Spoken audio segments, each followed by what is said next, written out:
పవిత్ర రంజాన్ మాసాన్ని పురస్కరించుకొని జాన్కంపేట్ గ్రామ మైనారిటీల ఆధ్వర్యంలో గురువారం సాయంత్రం నిజామాబాద్ జిల్లా ఎడపల్లి మండలంలోని జాన్కంపేట్ గ్రామంలో గల 3 రోజెస్ ఫంక్షన్ హాల్లో ఇఫ్తార్ విందును ఏర్పాటు చేశారు.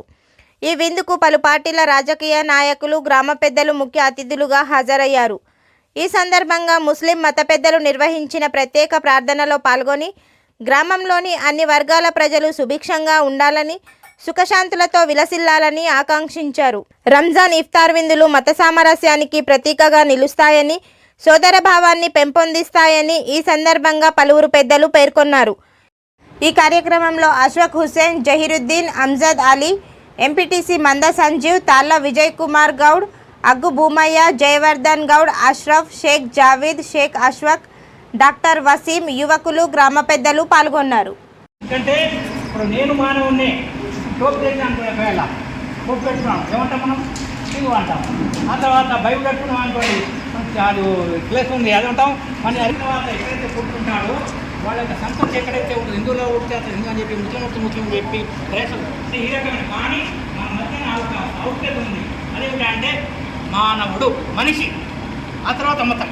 మొట్టమొదటిగా మానవత్వం అని చెప్పి చెప్తుంది. పురాణం చెప్తుందంటే అయ్యా మీరు అంతా మానవుడు.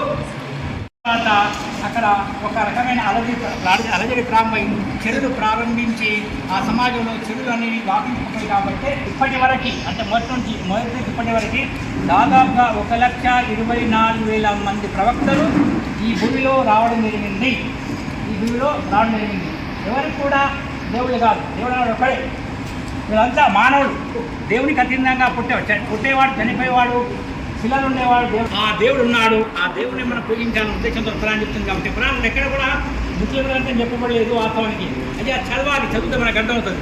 చేస్తూ అందరినీ కలిపే ప్రయత్నం చేస్తుంది. ఎలాంటి స్వార్థాన్ని కూడగట్టకుండా, ఎలాంటి రాజకీయాలు కూడగట్టకుండా కేవలం సమాజం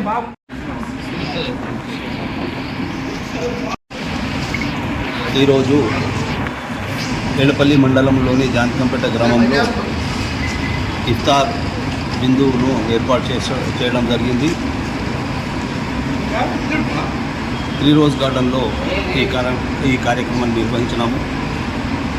జాన్కంపేట గ్రామంలో చాలామంది హిందువులు ఈ ఇఫ్తార్ విందు పార్టీలో విచ్చేసినందుకు జాన్కంపేట మైనారిటీ కమిటీ తరఫున మేము వారికి చాలా ధన్యవాదాలు తెలుసుకుంటున్నాను. వచ్చి కూడా వారి యొక్క మంచి సందేశాన్ని మాకు ఇచ్చినందుకు వారికి మరొకసారి ధన్యవాదాలు చేసుకుంటున్నాను. ఏంటంటే ఈ నిజామాబాద్ జిల్లాలో జాన్కంపేట గ్రామ చరిత్ర ఏంటంటే, మేము హిందువులు, ముస్లిమ్స్లు అందరము కలిసికట్టుగా అనాది నుంచి కలిసికట్టుగా ఉంటూ వస్తున్నాము. మా పిల్లలు కూడా వచ్చే తరానికి కూడా మేము మంచి సందేశాన్ని ఇస్తూ, మంచి సద్బుద్ధితో, మంచి బుద్ధితో ఉండి గ్రామం యొక్క పేరును నిలదీయాలని నేను కోరుకుంటున్నాను. आज जो इफ्तार की पार्टी यहाँ जानकमपेट गांव में रखी गई है, इसमें हाजिर तमाम फ़िरक़ा को, हिंदू भाइयों को,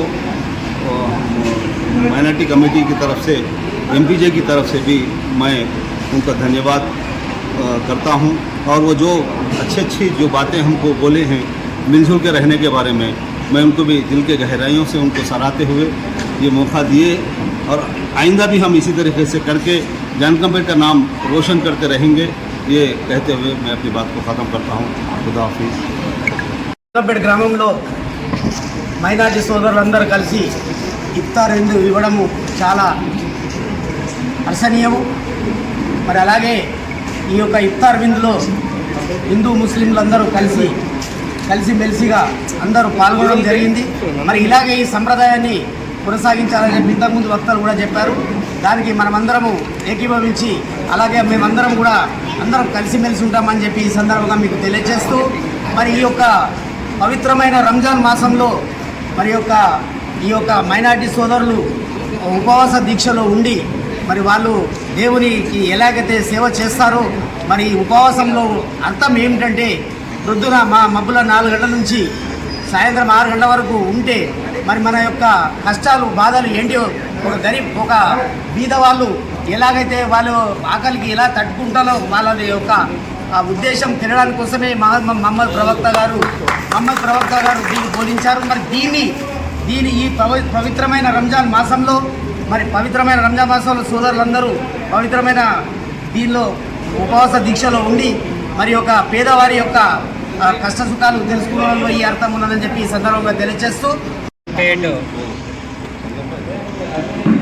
అన్నదమ్ములకి హిందూ ముస్లిం సోదరులకి స్వాగతం. ఈ నెల ఏదైతే ఉందో రంజాన్ నెల ఇది. ఈ రంజాన్ మాసం లోపల ప్రత్యేకించి ప్రపంచంలోని ముస్లింలందరూ ఈ ఉపవాసం అనేది పాటించడం జరుగుతుంది. మనమంతా కళ్ళారా చూస్తున్నాం. ప్రతి ఒక్క పండగకి ఒక అర్థం ఉంటుంది. ఆ పండగ మానవాళికి ఒక స్ఫూర్తినిస్తుంది. మానవుడు ఏ విధంగా జీవించాలి అన్న విషయాన్ని స్పష్టంగా చెప్పే ప్రయత్నం చేస్తుంది ఈ పండగలు. ఈ పండగల వల్ల మన లోపల సామరస్యము, సైక్యత, సోదరభావము వెళ్ళి విరియాలి. అప్పుడే ఈ యొక్క పండగకి అర్థం ఉంటుంది. అయితే ఈ సందర్భంలో మీ ముందు కొన్ని విషయాలు చెప్పడానికి ప్రయత్నం చేస్తాను. ఎందుకంటే ఈ యొక్క రంజాన్ మాసం అయితే ఉందో దీనికి చాలా ప్రాముఖ్యత ఉంది. 11 నెలల లోపల ఇదొక నెల, 12 నెలల రంజాన్ మాసం. ఈ రంజాన్ మాసం లోపల సర్వమానవాళి కొరకు ఎక్కడ ప్రత్యేకించి ముస్లింల కొరని చెప్పబడలేదు. సర్వమానవాళి కొరకు ఒక సరైన మార్గాన్ని, రుజు మార్గాన్ని చూపెట్టడానికి వచ్చిన చివరి గ్రంథం, ఉద్గ్రంథం, మానవాళి కోసం వచ్చిన గ్రంథం దివ్య ఖురాన్.